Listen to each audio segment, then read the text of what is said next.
para a intercessão dos santos se a Bíblia nos diz que Jesus Cristo é o único mediador entre Deus e os homens?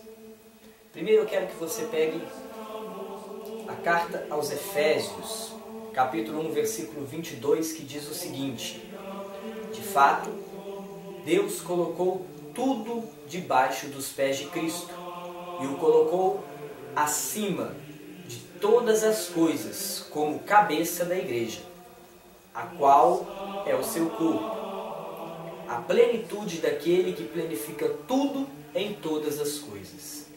Ao dizer isso, São Paulo está afirmando que da igreja de Cristo, Cristo é a cabeça, é Cristo que governa.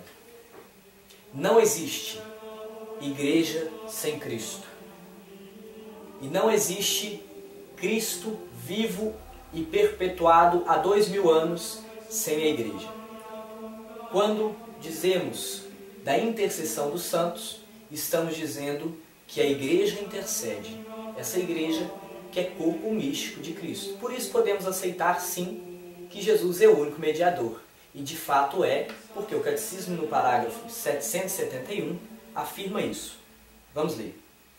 O mediador único, Cristo, constituiu incessantemente, sustenta aqui na terra sua igreja, comunidade de fé, esperança e caridade, como um todo visível, pelo qual difunde a verdade e a graça a todos. Então, o Catecismo afirma que Jesus é o único mediador, mas ele constituiu e sustenta até os dias de hoje na terra a sua Santa Igreja, comunidade de fé e esperança, como um todo visível, pela qual difunde a verdade e a graça. Ora, a Igreja nada mais é do que senão a portadora da verdade e da graça de Deus na terra. Jesus não queria nos deixar órfãos. Jesus não queria nos deixar desamparados. Por isso ele deixa a igreja para que seus ensinamentos perpetuem. Mateus 16, 17, 18. Tu és Pedro, e sobre esta pedra edificarei uma igreja. E é nesse momento que Jesus se coloca como cabeça da igreja e a igreja como seu corpo místico.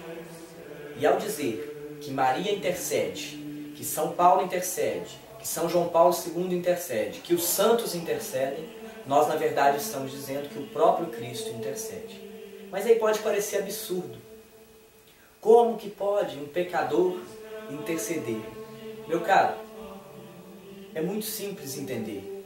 Se pegarmos o episódio em que São Paulo, antigo Saulo, perseguia os cristãos e em seu caminho para Damasco, ele se encontra com Cristo ressuscitado e Cristo pergunta: Saulo, Saulo, por que me persegues? E ele pergunta e Saulo responde: quem és tu? Jesus responde: eu sou o Cristo, aquele o qual você persegue. Quando na realidade Saulo perseguia os cristãos e não Jesus. Isso demonstra que aquela igreja primitiva, aquela igreja que se iniciava, aquela igreja que estava sob a chefia de Pedro, já era o próprio Cristo, já era o corpo de Cristo. Jesus é muito claro: por que me persegues? Saulo perseguia os cristãos e não a Cristo. Isso é importante a gente meditar e ter sempre na nossa consciência. Quem persegue a igreja, persegue o próprio Cristo.